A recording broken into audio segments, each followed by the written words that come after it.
Okay, here we have a Saracen. Team Saracen from the 90s. It's got crash test dummy logos on it.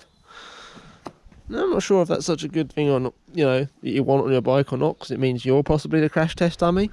And with the fact that this is a UART design, which means you're more likely to go over the handlebars due to the way that the suspension is, that's kind of appropriate. So hardware wise, we have a UART frame, or unified rear triangle. So this is all one piece, and the bottom bracket goes through the rear end.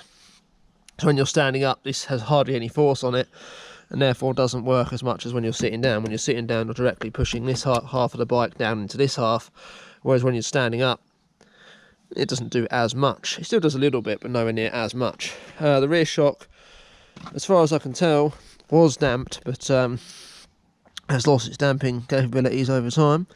There is probably no oil in there at all anymore. The rear end of the frame is steel, the front end of the frame is aluminium. And the forks are Shockworks dh2. Downhill forks from the 90s, people. Shockworks went bankrupt around 2001. Their last message was something along the lines of, "We're not the best, but we try the best with the equipment we have." And I suppose that was kind of true. They weren't terrible, but they certainly weren't the best. And unfortunately, the company filed for bankruptcy in 2001. Take the boots off of here. I think these are approximately 100-120 millimeters of travel, something like that. No spring assist on the seals. This particular fork is coil. There's preload on both sides. I don't know if there is any hydraulic damping in here, or if there was, but as you can see, the preload adjuster is plastic and just unscrews the whole thing, and the spring is now exposed. It appears to be grease lubricated.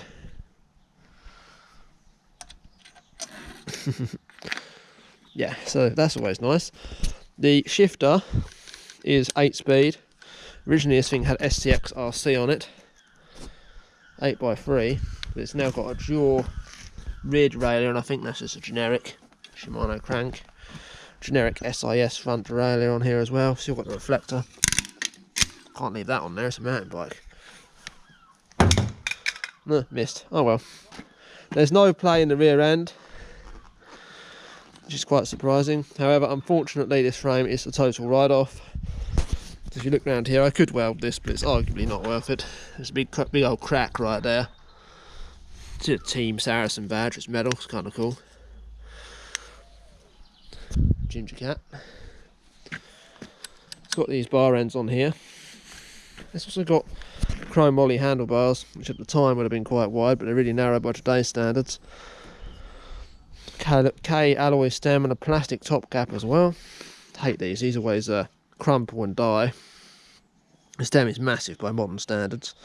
It's good for parts. I use parts off of it. But yeah, unfortunately, the Saracen Havoc is dead. And that concludes this video. Thank you for watching. Oh, we can't forget the massive seats they had in the 90s. Big old banana seat on there. That concludes this video. Thank you for watching.